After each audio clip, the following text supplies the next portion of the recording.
Merci beaucoup, merci Olivier. Et surtout un grand merci à mon maître, le grand rabbin Guggenheim, d'avoir accepté de nous livrer ce shiur de clôture. J'aimerais pas trop empiéter dans son intervention, mais je ne peux faire l'économie d'une une présentation vraiment très succincte du grand rabbin Guggenheim et surtout de ce qu'il représente pour moi. Il y a beaucoup de bruit parasite. Je pense que c'est de ton côté, si je peux me permettre, ce grand rabbin. Je suis dans une pièce, je suis tout seul, il n'y a personne avec moi. Je vais essayer. Alors, je vais couper les autres micros des autres intervenants. Monsieur Spingard, ne vous inquiétez pas, je vous coupe le micro quelques secondes. Et monsieur le grand rabbin Guggenheim aussi, mais c'est juste pour éviter les échos. Voilà, Harold, tu étais avec nous. Non, là, c'est Voilà, moi qui donc t'ai, non? simplement, voilà, donc voilà, vous dire donc ce que représente le grand rabbin Guggenheim pour moi, au-delà du fait, et tout le monde le sait, qu'il est un grand Talmid Chacham, le grand rabbin Guggenheim est surtout un enseignant tout à fait extraordinaire. Vous le savez, il a été à la tête du séminaire israélite de France, donc ce qu'on appelle l'école rabbinique, pendant des années. Et j'ai eu la chance de l'avoir à la fois comme directeur, mais aussi comme maître, puisque j'ai pu rentrer directement dans son shiur, profiter de son enseignement de qualité. C'est lui qui m'a remis ma smicha de rabbin, donc c'est en grande partie grâce au Rav Guggenheim que j'ai pu accéder à la tête de cette belle communauté israélite du Bas-Rhin et je lui en suis extrêmement reconnaissant. Et Ariel Botbol nous fait remarquer sur le fil que Rav Guggenheim, même si aujourd'hui il n'exerce plus les fonctions de directeur de l'école rabbinique, puisqu'il est, comme vous le savez, grand rabbin de Paris, Av Beddin de Paris, et toujours à la tête également de la belle communauté de Mishkenot dans le 19e. Rav Guggenheim continue malgré tout à enseigner à l'école rabbinique le mercredi, semble-t-il. Et c'est un vrai plaisir pour tous les élèves qui profitent de son enseignement. Donc, je veux le remercier d'avoir accepté d'être notre invité d'honneur pour ce shiur de clôture et je lui cède immédiatement la parole. Voilà, monsieur le grand rabbin Guggenheim, je vous passe la parole dans 2 secondes. Il y a juste le président du conseil, le coprésident du consistoire qui est avec nous, Jean-Paul Kling. Bonjour. Est-ce que Bonjour. vous voulez dire un petit mot? Est-ce que vous voulez parler après? Non, non, mais je voulais saluer tout le monde et puis vous remercier tous encore du travail que vous faites, qui est extraordinaire. Je pense qu'avec tous ces rabbins qui sont là aujourd'hui, il ne peut pas nous arriver grand-chose. Donc, je leur souhaite à tous la bienvenue à Strasbourg, même si ce n'est pas par Zoom. Merci beaucoup pour ce petit mot d'accueil, monsieur Rabbin Guggenheim. Je vous laisse la parole avec une petite précision avant juste pour que les gens sachent. D'habitude, on a, monsieur Rabbin Guggenheim, les Teilim de tous les jours depuis 2 mois presque, à 18 h. Aujourd'hui, ça va être décalé à 18 h 15. Donc, sachez juste que ça sera juste après votre shiur et qu'on sera contraint par le temps, par contre, et que ça sera sur le Zoom habituel des Teilim. Voilà. Et pour vous rappeler le programme, après les Teilim, nous avons changé directement avec le concert de Chazanout des différents chœurs, du chœur de la Choule de Strasbourg, mais avec différents, je crois que monsieur, tiens, je vois Jean-Pierre Lévy, juste pour me dire un petit mot, Jean-Pierre. Est-ce que tu peux nous dire un petit mot, juste pour expliquer à tout le monde ce que c'est comme concert?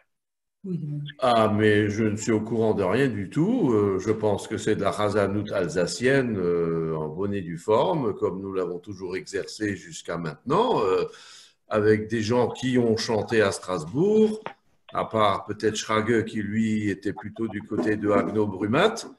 Mais les autres émanent effectivement du creuset strasbourgeois. Donc, je suppose que nous allons retrouver nos airs traditionnels.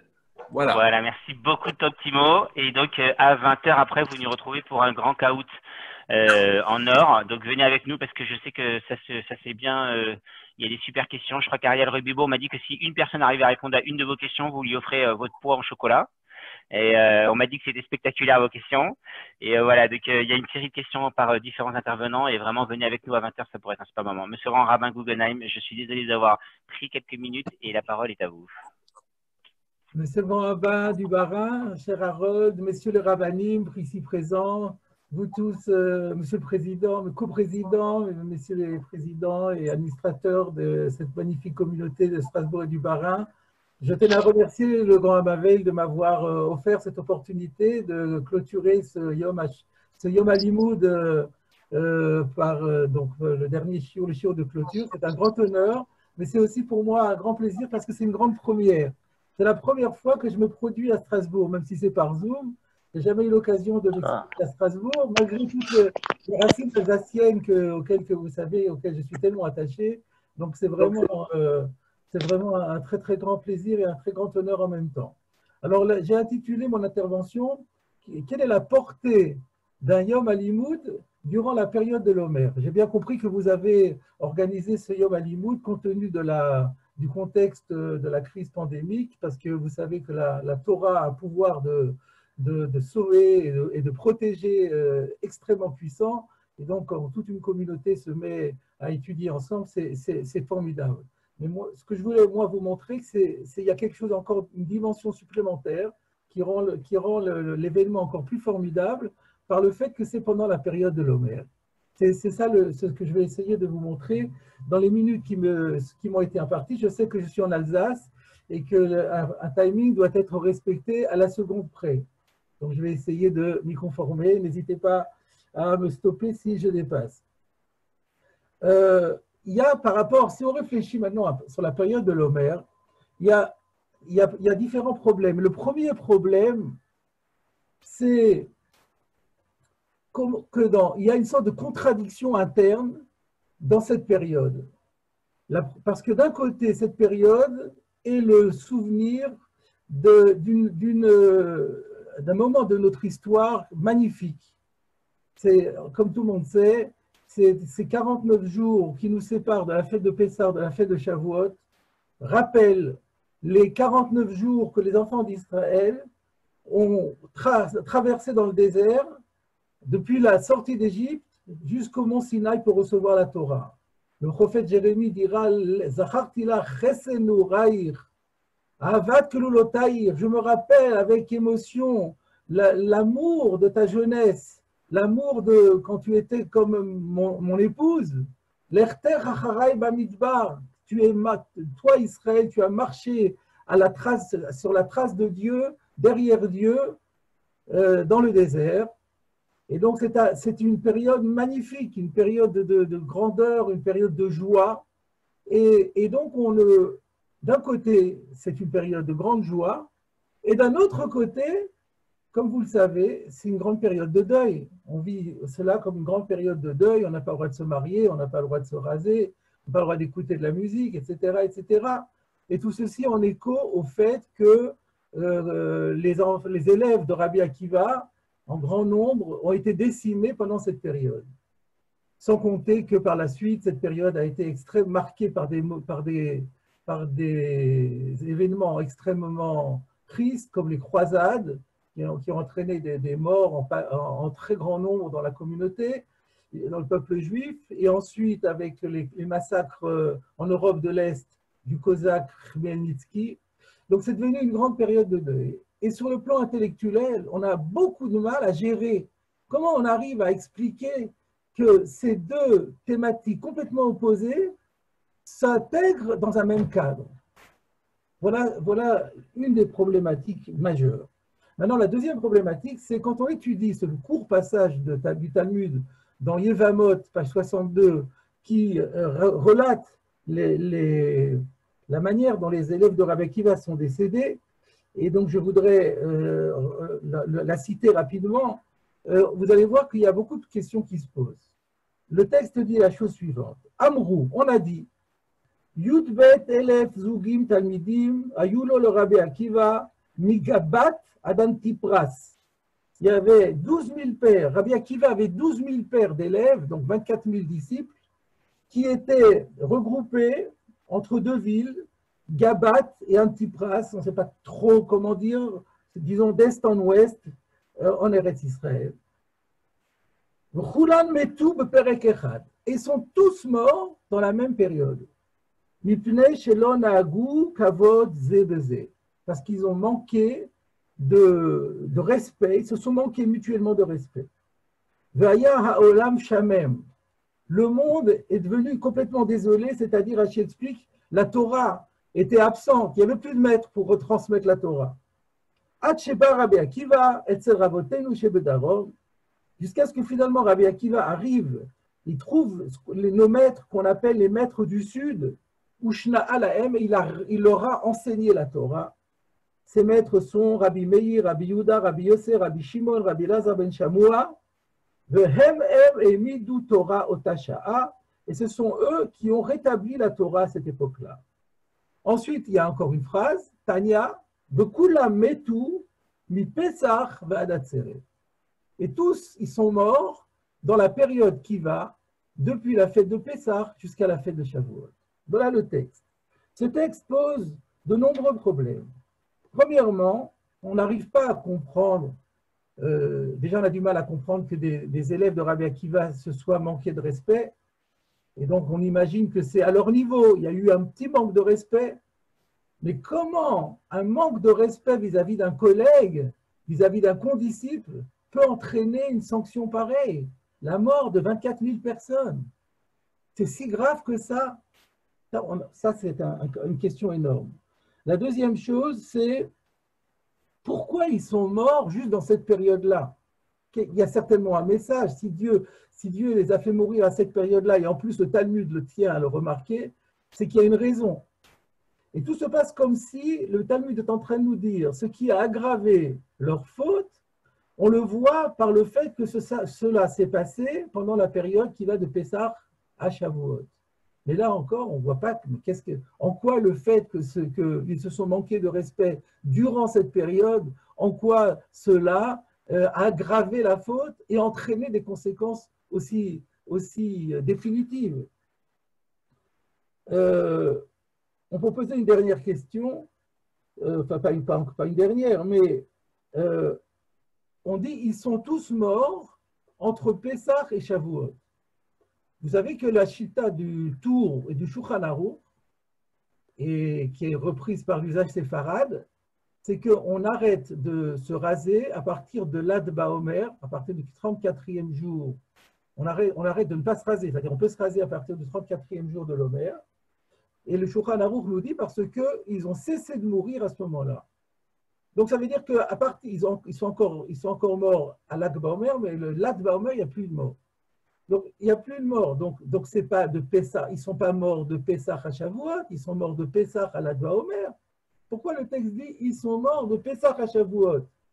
Comment ça gérer le fait qu'ils se sont arrêtés de mourir à partir de l'Ad Baomer, et en même temps on dit mais ils sont morts de Pessah à Shavuot. Donc tout ça, ce sont des questions très difficiles. Et la réponse que je vais vous proposer est inspirée par le Rav Goldwirth, qui était le fondateur de la yeshiva de Kerem de Yavne, dont certains d'entre vous ont peut-être entendu parler, qui pour moi est un des plus grands penseurs du siècle passé. Et donc, rapidement, voilà comment il propose de répondre à l'ensemble de ces questions. Rappelons d'abord quelques fondamentaux.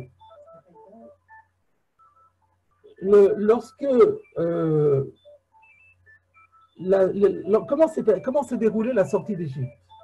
La sortie d'Égypte s'est déroulée entièrement par une initiative divine. Il y a énormément de midrashim,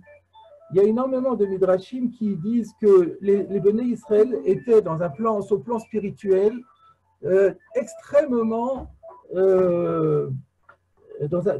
sur le plan spirituel extrêmement bas. Ils avaient descendu 49 échelons d'impureté. Par exemple, pour vous donner quelques citations, on dit que lorsque Joseph est mort, ils ont décidé de ne plus accomplir la circoncision. Ils ont dit on veut être comme les Égyptiens. En d'autres termes, il y a eu une volonté concertée d'assimilation totale aux Égyptiens. Le prophète Ézéchiel, au chapitre 2, dit qu'ils ont été idolâtres exactement comme les Égyptiens. Et dans la Haggadah, nous rappelons également un verset de Yecheskel qui dit « Ve'at erom ve'eria » et on explique l'Ina Mitzvot, que lorsque Dieu a sauvé les Béné Israël, ils étaient dépourvus de la moindre mérite de mitzvah, ils étaient complètement nus. En résumé, la sortie d'Égypte s'est faite par une initiative divine complètement imméritée de la part d'Israël. Et que par exemple, encore une citation qui est de la Psikta Rabbati qui est très parlante et qui dit « Quand Dieu veut sauver Israël, il ne regarde pas vos actions. C'est ça que dit le verset dans Shir HaShirim, Medaleg Aleharim, Mekapetz ala Gevaot.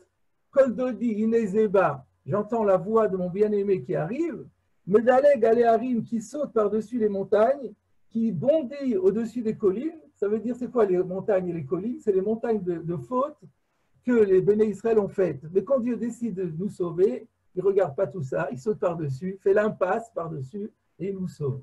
Donc tout ça pour dire une chose qui est bien connue, c'est que la sortie d'Égypte s'est faite de ce qu'on appelle dans la Kabbale, Itaruta de l'Ela, un réveil d'en haut, une initiative céleste, alors que les hommes, les Béné Israël, ne le méritaient nullement. D'ailleurs, on rajoutera que Bachamushim alou Béné Israël, les 4/5 du peuple d'Israël ne sont pas sortis parce qu'ils n'ont pas été jugés dignes de sortir. Il n'y a eu qu'un 1/5 qui a pu sortir. Et ensuite, il y a un retournement de situation. Depuis, donc les enfants d'Israël sont sortis le 15 Nissan. À partir du 16 Nissan, et le 16 Nissan, c'est le premier jour où l'on compte l'Omer, c'est le deuxième soir de Pessah, on commence à compter l'Omer. À partir du 16 Nissan, il y a un changement complet. À partir de ce moment-là, les Béné Israël se prennent en main. Et pendant toute la période qui va aller jusqu'à Shavuot, il va y avoir une combinaison, cette fois-ci, entre l'action divine qui est toujours présente, évidemment, mais qui est associée, cette fois-ci, avec également l'intervention humaine, où les Béné Israël vont montrer de quoi ils sont capables. Par exemple, et bien tout de suite, le 7e jour de Pessah, ça va être la traversée de la mer Rouge. On sait que les Béné Israël ont traversé la mer Rouge par leur mérite, parce qu'ils ont été prêts à suivre Dieu jusqu'à la mort. Ils se sont lancés dans l'eau. Dieu a dit, lancez-vous à l'eau. Ils se sont lancés à l'eau. Ils avaient l'eau jusqu'au nez. Et c'est lorsque l'eau est arrivée au nez, donc ils étaient prêts à mourir, puisque Dieu a dit qu'il faut le faire. On le fait, on ne discute pas. Là, ils ont montré de quoi ils étaient capables, et c'est comme ça que la mer a été fendue. Et toute la période a été une période héroïque où les Béné Israël ont montré qu'ils ont agi, qu'ils étaient capables d'agir pour montrer leur amour de Dieu. Donc déjà, le départ dans le désert, l'Erter Acharai Bamidbar, mais il y a eu aussi, il ne faut pas oublier, la guerre d'Amalek, qui était très difficile.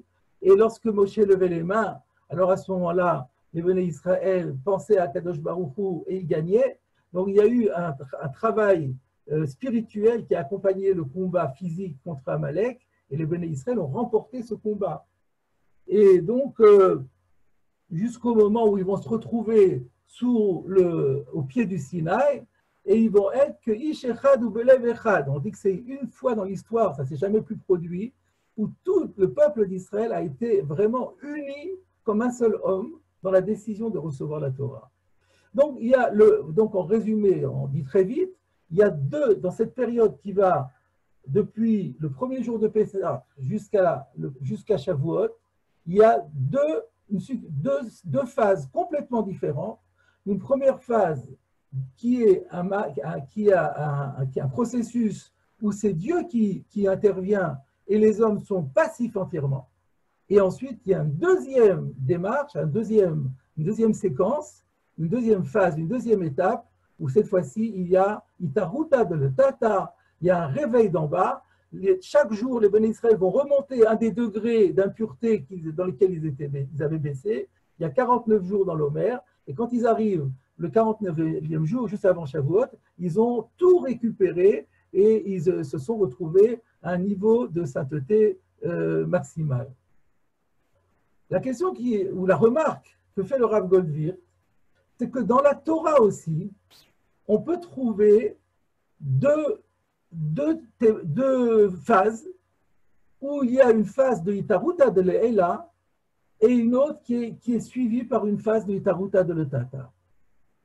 Par rapport à la Torah elle-même, comment cela?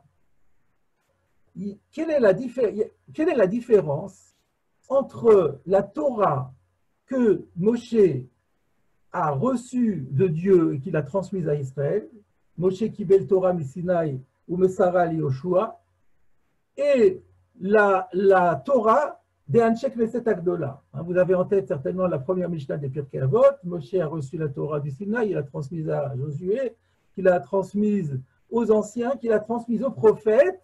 Les prophètes l'ont transmise aux anciens de la grande synagogue, aux personnes, aux membres de la grande synagogue.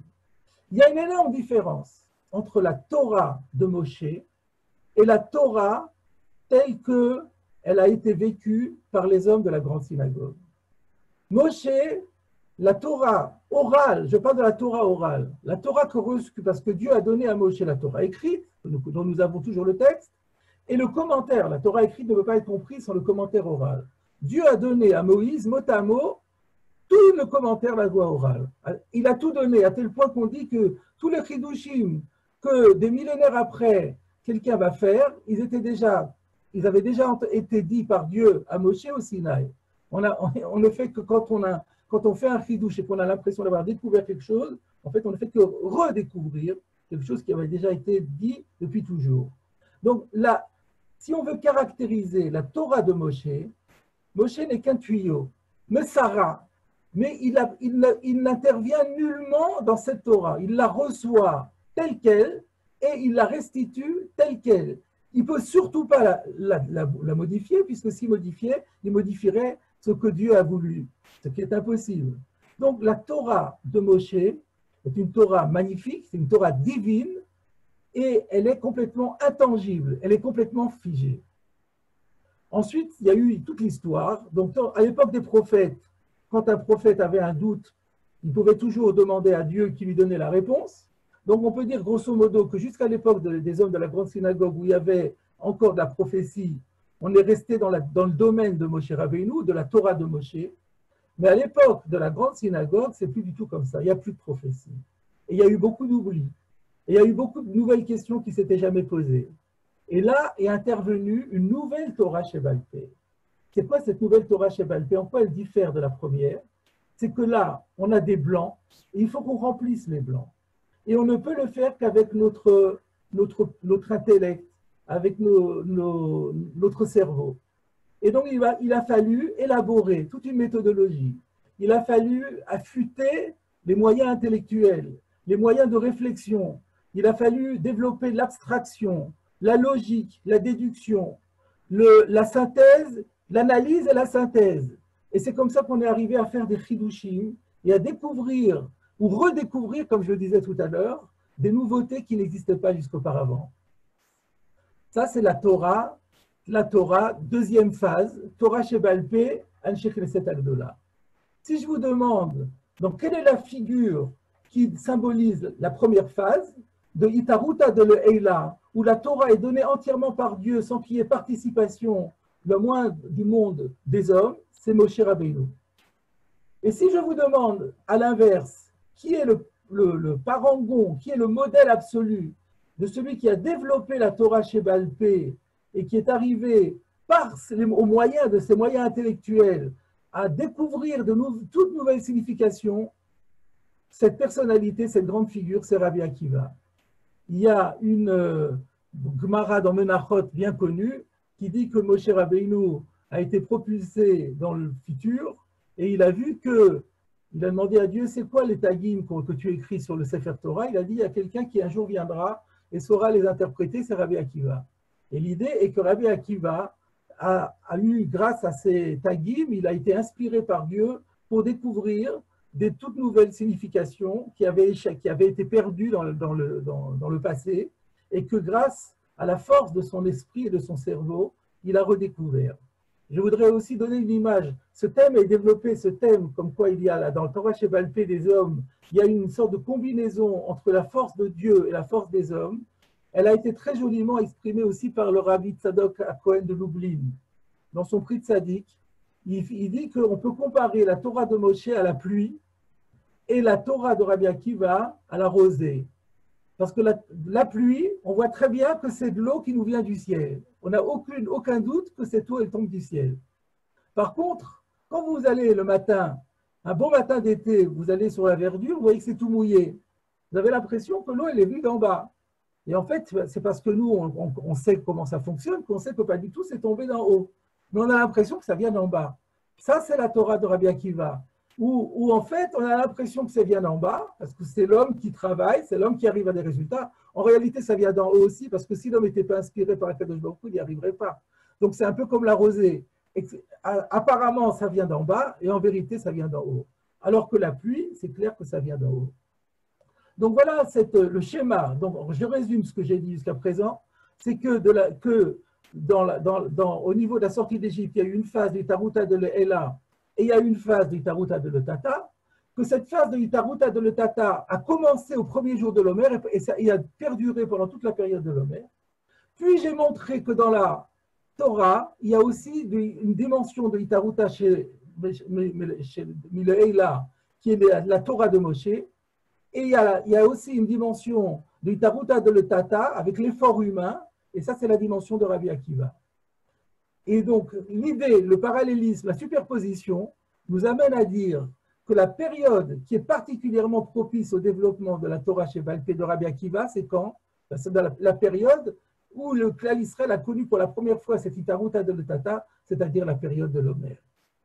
Donc l'idée est ainsi, la période de l'Omer, elle est particulièrement propice au développement de la Torah chez Baal Pé, de notre Torah chez Baal Pé, de la Torah qui est la nôtre, où nous arrivons à découvrir des nouvelles solutions à des nouveaux problèmes, ou des nouvelles réponses à des anciennes questions, nous avions perdu la réponse, grâce au travail de réflexion, d'approfondissement que nous, les Talmidei Chachamim, mettons en œuvre pour y arriver.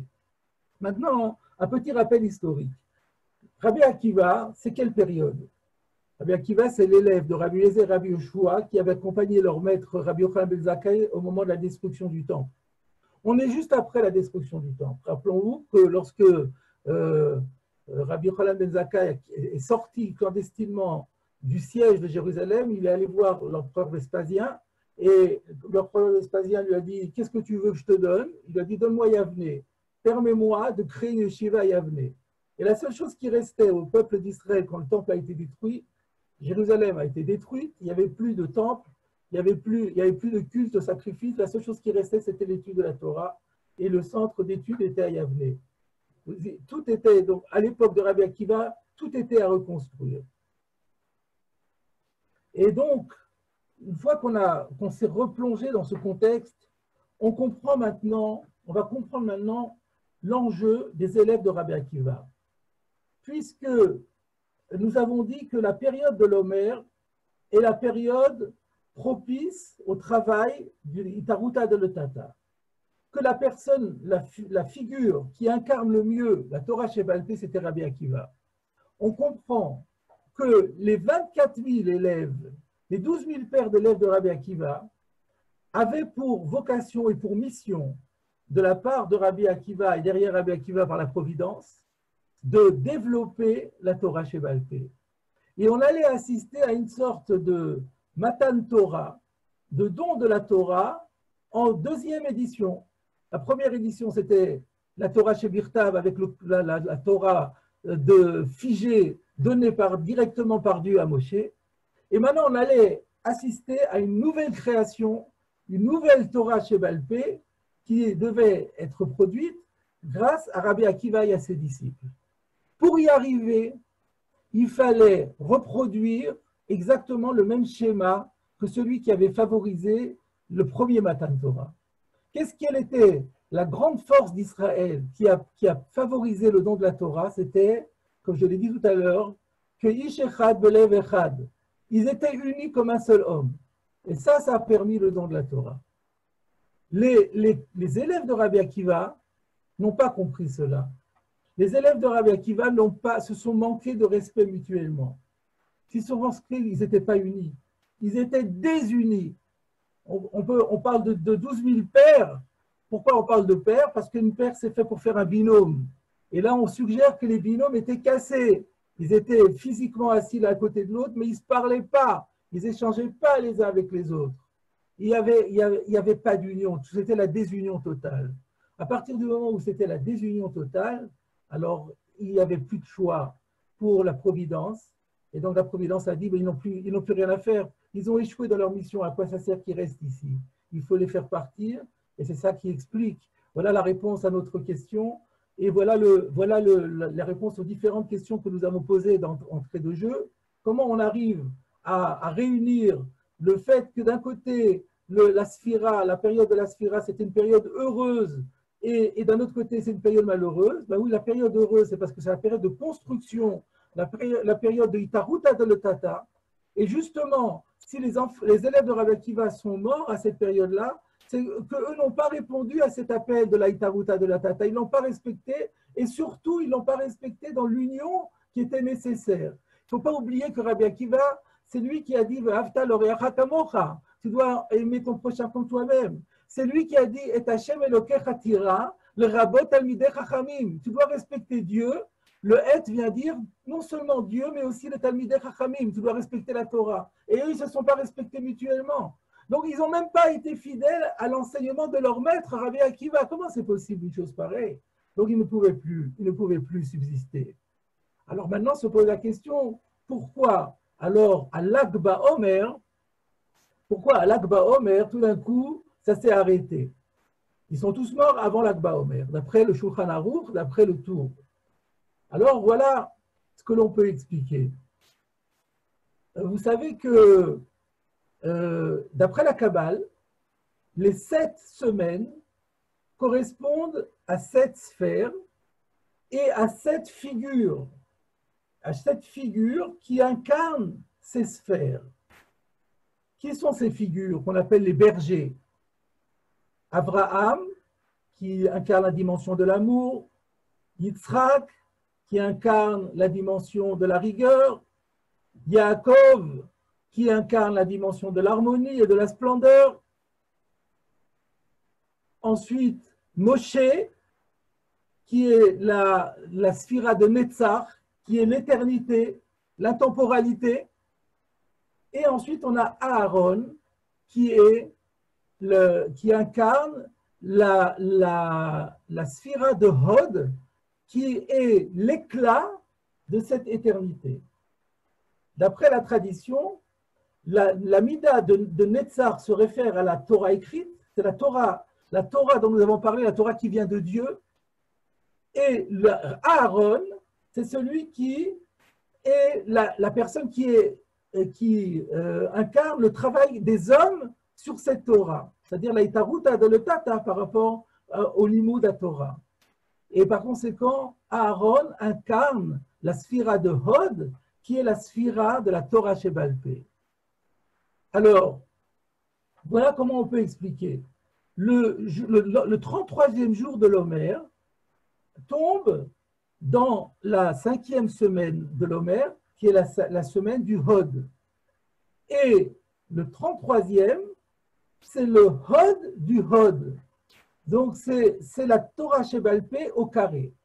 C'est-à-dire, c'est le moment de toute la sphira qui est le plus propice au développement de la Torah orale, deuxième mouture, deuxième nouvelle, deuxième formule. Et c'est ça qui s'est passé. Kadosh Baruch Hu a dit, arrive l'Akba Omer, on tourne la page et on va recommencer maintenant. Par le flux de ce jour-là, on va donner à Rabbi Akiva une possibilité, une opportunité pour faire en sorte que ce qui devait avoir lieu et qui n'a pas eu lieu par la faute des élèves de Rabbi Akiva, ils vont avoir une deuxième chance grâce à ce jour-là. Donc, on ferme le cahier, on close le dossier des 24 000 élèves de Rabbi Akiva. Rabbi Akiva va rencontrer 5 élèves extraordinaires et ces 5 élèves, eux, ils vont arriver à développer la Torah Shebal Peh. Je rappellerai peut-être en mémoire et en illustration qu'on dit par exemple que Stam Mishnah, Rabbi Meir, quand on a une Mishnah anonyme, son auteur c'est Rabbi Meir. Stam Tosefta, c'est Rabbi Nechemia. Stam Sifra, Rabbi Yehuda. Stam Sifri, Rabbi Shimon.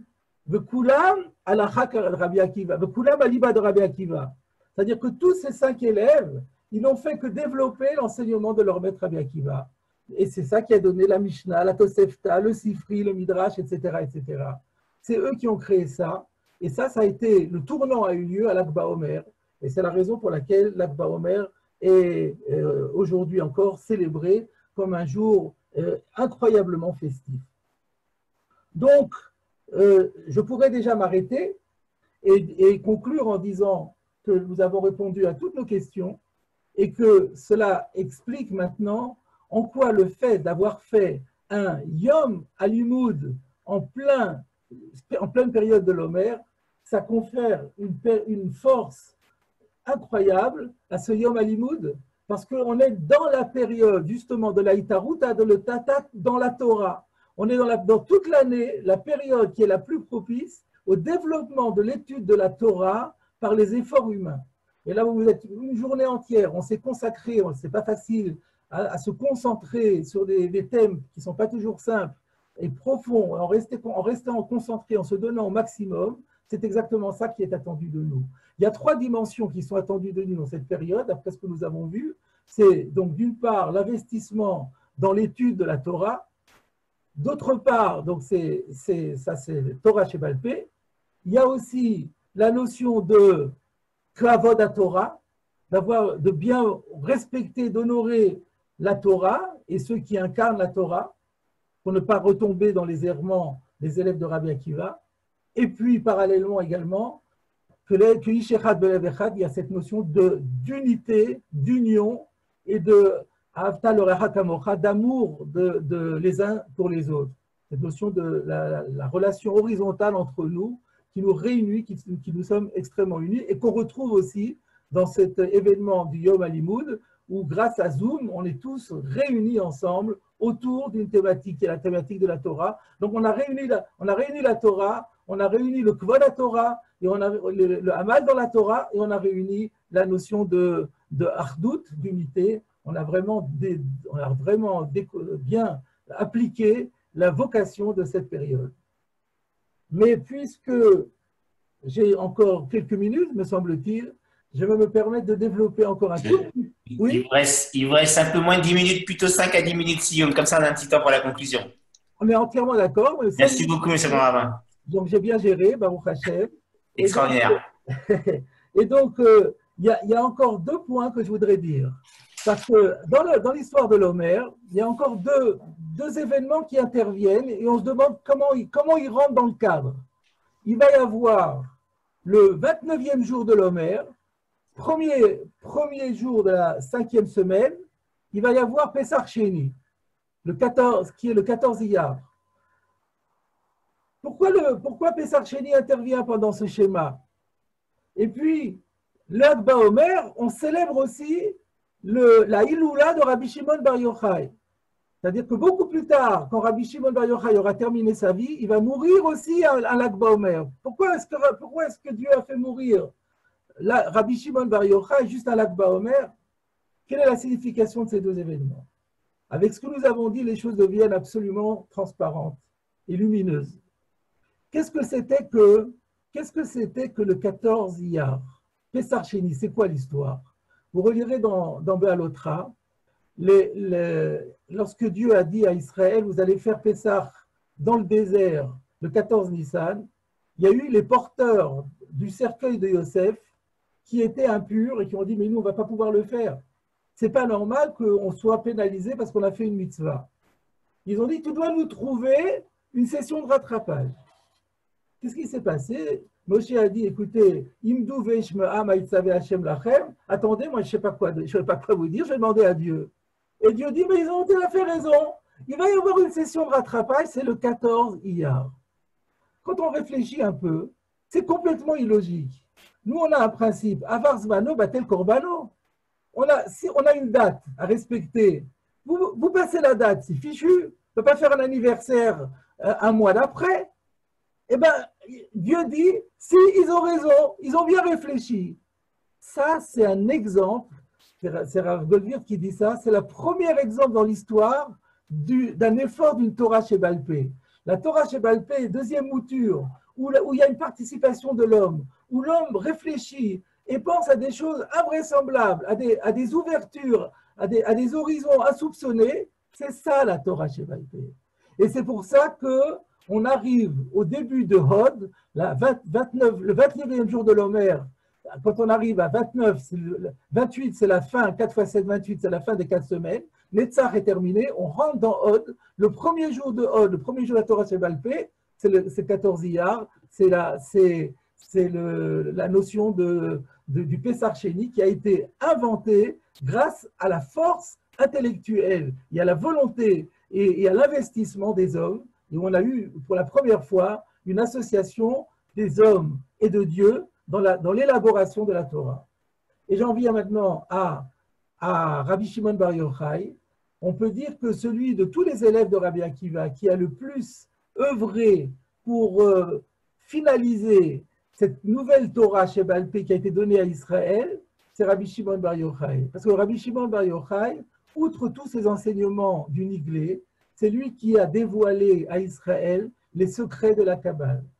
Et ça, c'était une sorte je ne veux pas dire une cerise sur le gâteau parce qu'elle serait vraiment déflorée, c'est vraiment le couronnement ou l'apothéose de la Torah Sheba'al Peh.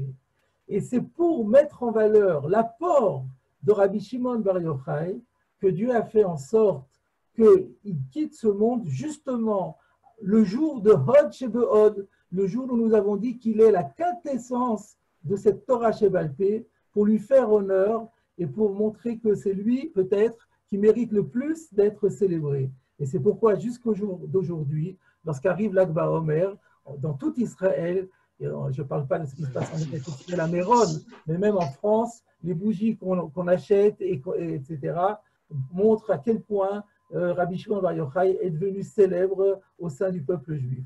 Voilà, mes chers amis, quelle était la portée du Yom HaLimoud que vous avez effectué aujourd'hui en pleine période de l'Omer. Monsieur Grand Rabbin Guggenheim, un énorme merci pour vos mots aussi chaleureux, aussi réconfortants. Je vais laisser la parole à Monsieur le Rabbin Claude Spingard pour le petit mot de la fin. Moi, j'aimerais juste vous souligner tout le plaisir que j'ai de vous écouter, en particulier sur cette devise de Isherad Belev Erad, qui est la devise du SPCJ, mais aussi la devise qu'on a pris pour la suite de crise depuis 2 mois, de se mettre tous d'un seul corps, d'un seul cœur. Et vraiment, ça correspondait bien à l'état d'esprit que vous avez fait. C'est peut-être un hasard, mais ou pas, mais en tout cas, merci beaucoup. Monsieur Rabbin Spingard. Très franchement, d'abord, je veux remercier l'équipe technique. Je veux remercier tous les intervenants. Le Grand Rabbin Guggenheim n'est pas au courant, mais ça fait depuis des années et des années que nous rêvions à Strasbourg de l'accueillir pour un Shavuot. Bon, Mishkenotecha Israël, moi je pensais qu'il y avait un autre Mishkan à Strasbourg. Ça n'a pas été le cas. Et en le voyant des années après, je me souviens encore des enseignements dont j'ai bénéficié de son cher papa au séminaire pendant des années et des années. Eh bien, qu'on se revoie de vive voix. C'est toujours une simcha pour nous de vous entendre, ainsi que l'ensemble de tous ceux qui nous ont tant donné aujourd'hui. Que Ish Echad Belev Echad. Merci beaucoup. Merci beaucoup. Je rappelle à tous qu'on se retrouve sur le Zoom dans 3 minutes. On va se reconnecter directement sur le Zoom des Teilim. Dès que vous connectez, je vous ai laissé le code sur le fil conducteur du texte. C'est le 362 22 10 044. J'imagine que vous l'avez tous noté. Et j'espère vous retrouver dans quelques minutes. Voilà, Monsieur Rabbin Guggenheim, Monsieur Rabbin Goldman. Si j'en ai oublié d'autres, Monsieur Rabbin Robivo, soyez tous remerciés d'être présents avec nous. Monsieur Spingard, j'ai vraiment un énorme coup de chapeau pour cette journée parce que je sais, Claude, qu'au début, t'as vu que déjà avec le nombre d'événements… Je ne suis pas encore à la retraite, s'il te plaît. Il faut que je vous raconte à tous que le Rabbin Spingard était parti pour doubler ce qu'on a déjà fait aujourd'hui, ce qui était déjà une grande aventure et qui nous a mis une pression de ouf fou parce que ça a été tout ça organisé en presque une semaine. Mais merci beaucoup de l'énergie et le sourire que tu nous donnes à tous. On se retrouve dans quelques minutes sur les Teilim. Allez.